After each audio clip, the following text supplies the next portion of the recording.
Sur la plaine de Troie, règne un silence comme jamais il n'en a régné depuis 10 ans. Des lambeaux de fumée montent vers le ciel. Ce sont les vestiges du camp des Grecs, brûlés par ses propres soldats.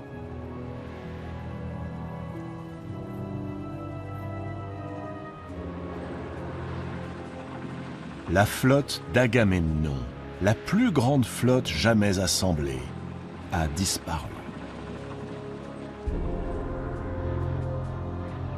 L'horizon est vide.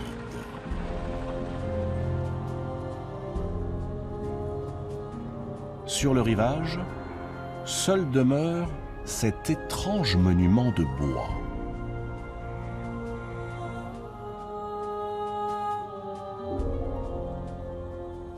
Un cheval gigantesque, abandonné. Après les funérailles faites à Hector, le fils aîné du roi Priam, et alors que l'armée troyenne s'apprêtait à la bataille, les Grecs ne se sont pas présentés sous les hautes murailles de Troie. Et depuis, ils sont introuvables. Priam a envoyé ses cavaliers parcourir toutes les côtes de son royaume. Ils sont unanimes. Les Grecs ont repris la mer. Ils ont abandonné la guerre.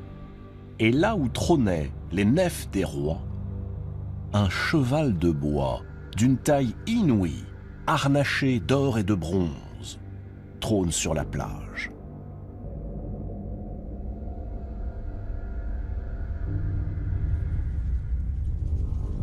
Priam ne sait s'il doit se réjouir ou s'inquiéter. Que signifie cette volte-face et ce cheval de bois? Le vieux roi ordonne que l'on ouvre les portes. Il sort, accompagné par les principaux notables de Troie, et se rend jusqu'au camp dévasté de ses ennemis.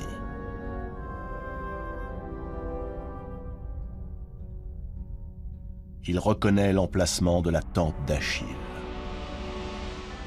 À l'endroit où il recueillit la dépouille martyrisée de son fils Hector, se tient maintenant ce cheval.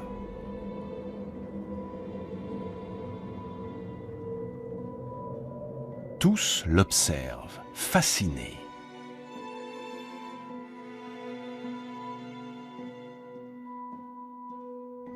Mais déjà, les questions se bousculent. Que cache cet étrange ouvrage sculpté de bois? Est-ce une ruse des Grecs? Une offrande à quelque divinité protectrice? Cassandre, d'une voix blanche, suggère que l'on y mette le feu sans plus attendre, ou qu'on le jette à la mer. Ce cheval de bois est piégé.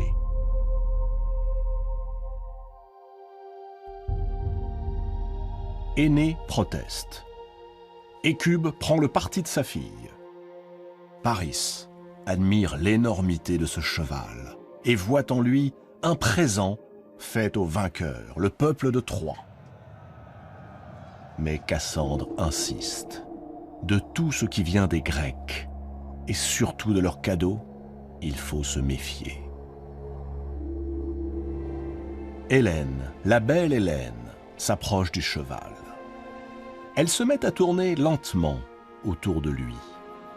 À 3 reprises, elle prononce des noms de femmes, les noms des épouses des guerriers grecs, séparés des leurs depuis 10 ans. Pénélope, épouse d'Ulysse. Clytemnestre, épouse d'Agamemnon. Égialée, épouse de Diomède. Et toutes celles dont elle eut jadis à connaître le nom, lorsqu'elle était elle-même épouse de Ménélas.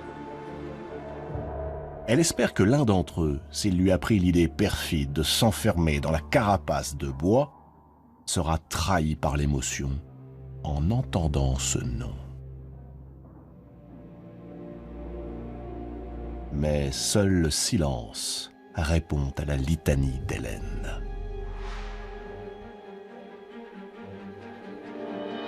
Cassandre saisit alors une lance des mains d'un des soldats troyens et la tend à Énée.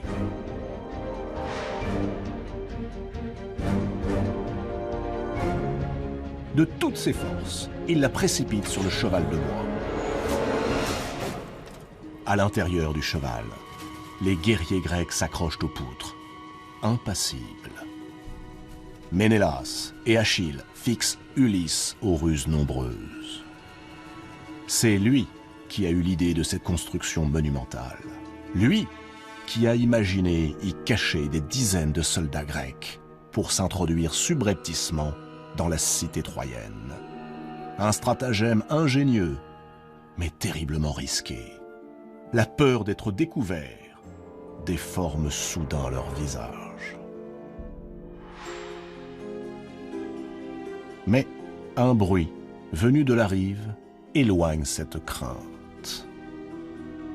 Ulysse sait parfaitement ce qui se joue. C'est son plan qui est en train de se mettre en œuvre. Les soldats troyens amènent à Priam un homme couvert de sang. Priam l'interroge. Le prisonnier s'appelle Sinon. Il vient d'être capturé à quelques pas d'ici. À Priam et aux Troyens assemblés, il dit avoir déserté l'armée des Grecs. Et il lui raconte que peu après la mort d'Hector, une grande dispute éclata entre les rois grecs. Agamemnon reprocha à Achille d'avoir accordé une trêve à Priam pour que soit inhumé son fils. Achille, s'estimant suffisamment vengé, décida de rentrer chez lui. Privé d'Achille, fléau de Troie, les autres rois décidèrent de renoncer à une longue guerre qui les épuisait et de rentrer chez eux. On fit venir Calchas, le devin, qui indiqua à Ménélas et à son frère Agamemnon, le roi des rois, que Troie ne serait jamais prise et qu'il était temps, après 10 ans d'efforts inutiles, de regagner leur demeure. Calchas leur révéla également que puisqu'ils n'avaient pu aborder au rivage de Troie qu'au prix du sang versé, celui d'Iphigénie, c'est à ce même prix qu'ils obtiendraient d'en repartir. Il leur fallait immoler une vie grecque. Et ce fut lui, Sinon, qu'Ulysse désigna pour être mis à mort. Profitant du chaos du départ, il parvint à s'évader et un autre fut sacrifié.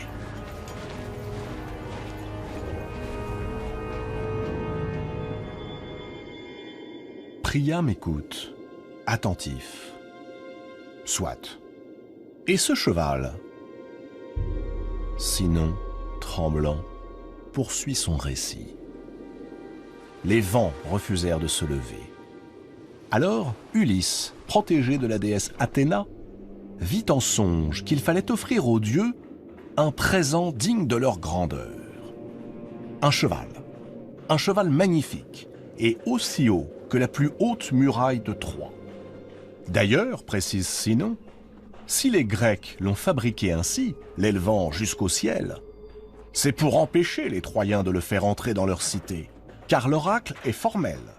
Si les Troyens profanent cette offrande à Athéna, ils s'attireront les foudres de la déesse de la guerre. Mais s'ils parviennent à la faire monter dans leur ville, alors ils seront un jour les conquérants de toute la Grèce. Priam se met à rêver. Ainsi, les Grecs ont préféré le déshonneur à la gloire et voguent vers leur palais de l'autre côté des mers. Les dieux sont donc avec les Troyens désormais. Peut-être même méditent-ils la revanche de Troie sur le royaume d'Agamemnon. Il faut s'attirer leur grâce. Pour Priam, plus aucun doute n'est possible, les dieux qui hier combattirent Troie, demain lui offriront la victoire. le roi proclame qu'il faut sans plus tarder tirer le cheval jusqu'à la cité, ériger un nouveau temple à Athéna et implorer sa puissance afin de concilier ses faveurs. Et bientôt, d'en finir avec l'arrogance des Grecs. Que l'on fasse entrer le cheval dans Troie.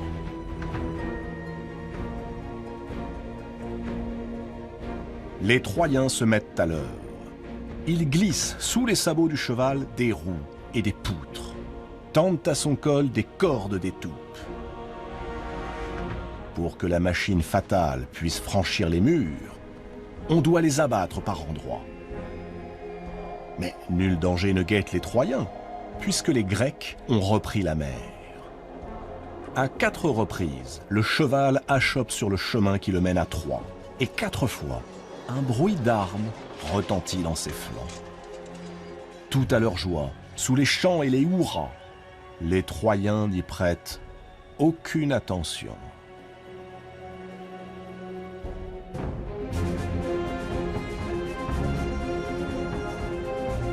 Voici le monstre installé au cœur de la ville. On danse dans les rues. D'un feuillage de fête, on couronne les temples des dieux et les palais des princes. On boit jusqu'à rouler par terre.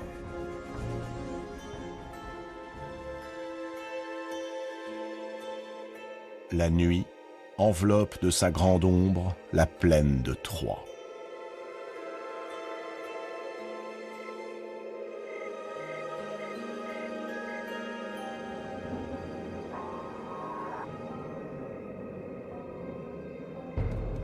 Le sommeil a gagné tous les habitants. Un homme s'approche du cheval.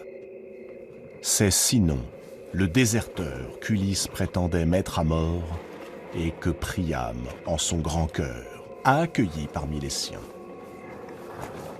Il escalade l'une des jambes de la machine. Puis, il actionne une planche et dévoile une trappe secrète. En un instant, Ulysse et ses compagnons sont aux portes de la ville.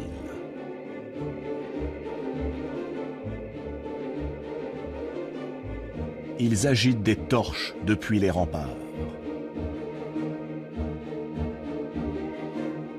Et si les Troyens avaient maintenu leurs soldats le long des côtes, ils auraient vu, effarés, les nefs d'Agamemnon et de Nestor, d'Ajax et de Diomède, voguer en bon ordre depuis l'île de Ténédos, à travers la complicité muette d'une lune silencieuse.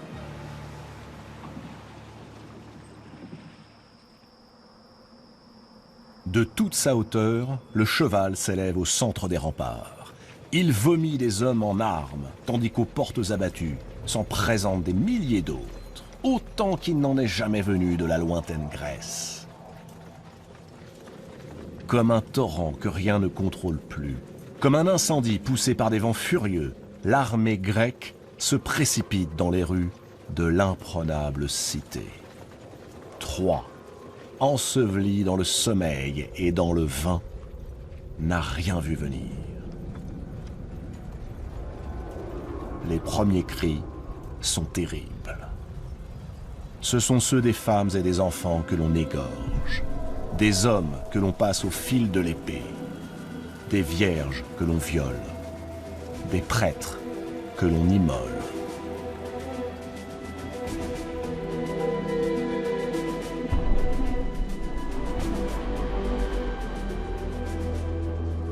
Agamemnon l'a juré, pas de quartier pour les fils et les filles de Troie.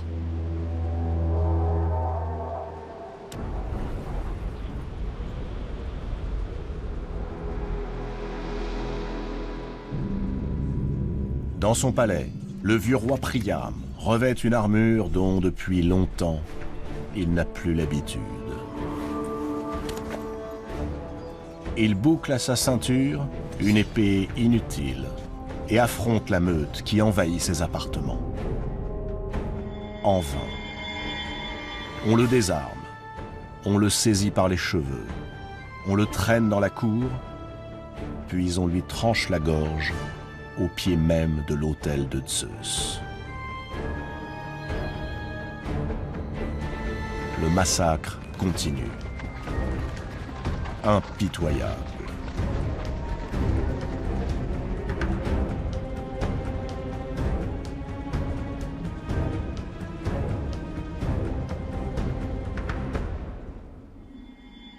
Écube, Cassandre, Andromaque sont capturés.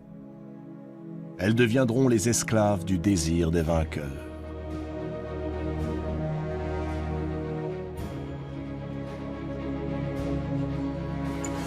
Ménélas, le glaive à la main, remue le palais de fond en comble.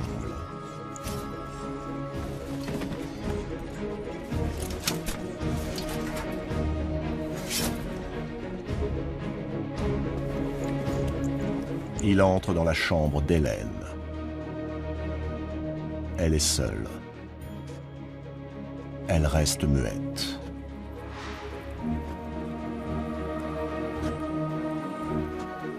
Dix ans se sont écoulés depuis qu'elle a quitté son époux et Sparte. 10 années pendant lesquelles le sang n'a cessé de couler pour elle. L'épouse infidèle ne montre aucune peur. Elle semble presque soulagée. Lentement, la belle Hélène dénude sa poitrine, prête à accueillir la mort. Ménélas lève son épée. Il interrompt son geste et sans un mot, prend son épouse par la main et l'entraîne hors des murs, tandis que le carnage se poursuit autour d'eux. Dans la ville en flammes, les Grecs sont les maîtres.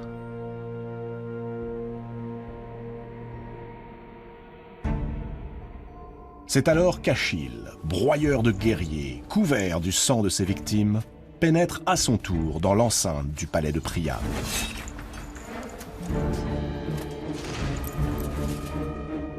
Devant lui se dresse une jeune femme de toute beauté. C'est Polyxène, la plus jeune des filles de Priam. 2 soldats grecs, ivres de violence, lui arrachent sa tunique et s'apprêtent à l'outrager. Achille leur brise la nuque. Il libère Polyxène.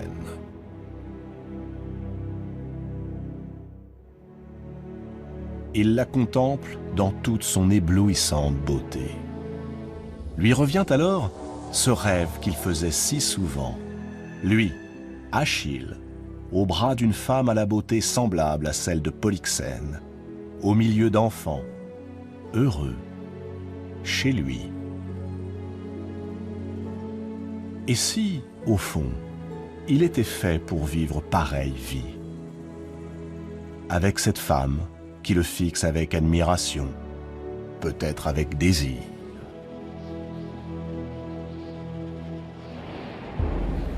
Achille n'a pas le temps d'aller plus loin.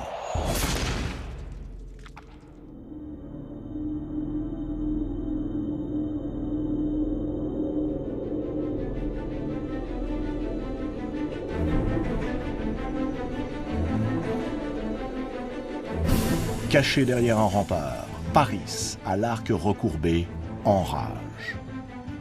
Il avait pourtant bien visé, le dos d'Achille, là, juste devant lui.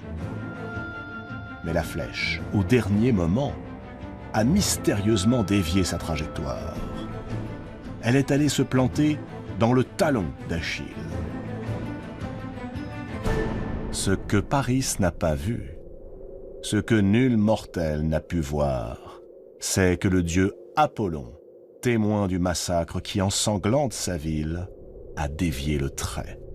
Mais ce n'est pas une simple blessure que Paris, par la grâce d'Apollon, vient d'infliger à Achille. Apollon, seul, connaît le secret du grand guerrier grec.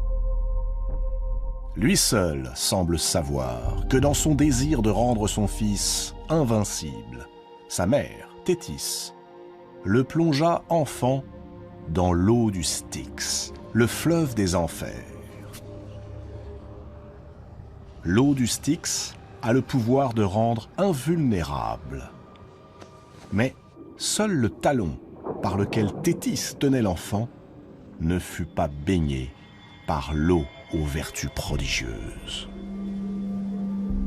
Et c'est par lui, ce talon, qu'Achille, aujourd'hui, se meurt.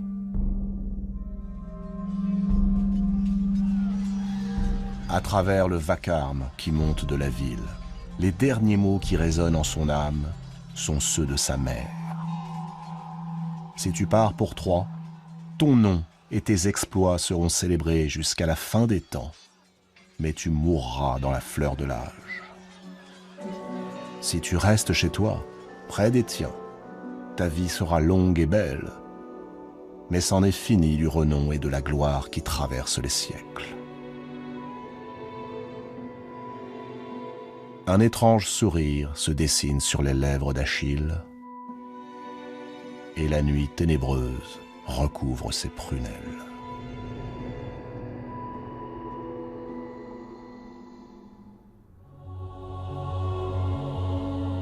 Zeus contemple Troie consumée par le feu. Dans quelques jours, plus une pierre ne subsistera de l'orgueilleuse cité bâtie par Apollon et Poséidon, défendue par Priam et le vaillant Hector.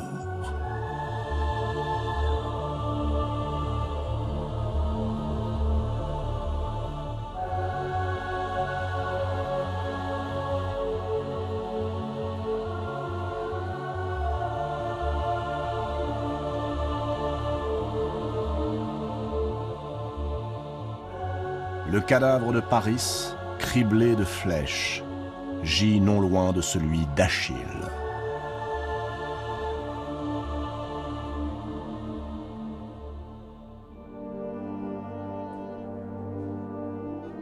Du haut des murailles, on lance aux chiens et aux vautours les nouveau-nés. Parmi eux, Astyanax, le fils d'Hector. Les temples des dieux ruisselle de sang. La cruauté des hommes n'a plus aucune limite.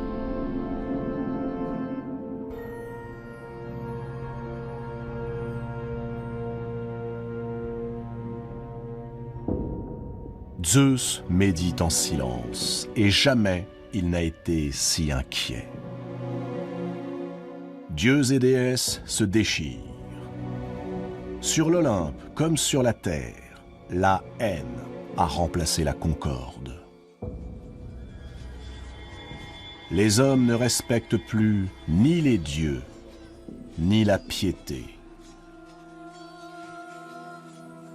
Ceux qui restent des Troyens, quelques pauvres hères fuyant la ville, au rang desquels Énée, portant son père sur son dos, renient leur foi.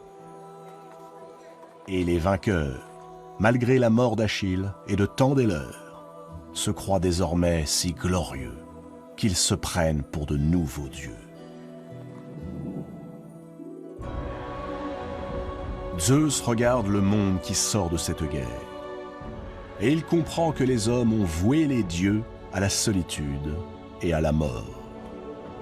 Il sait que les hommes contribuent à la puissance des dieux en se prosternant devant eux. Que la foi des hommes s'éteigne et les dieux disparaîtront. Car les dieux vivent de cette foi. Ils lui empruntent leur force et leur pouvoir. Une ère nouvelle commence. Qui se souviendra des dieux de l'ancien monde ?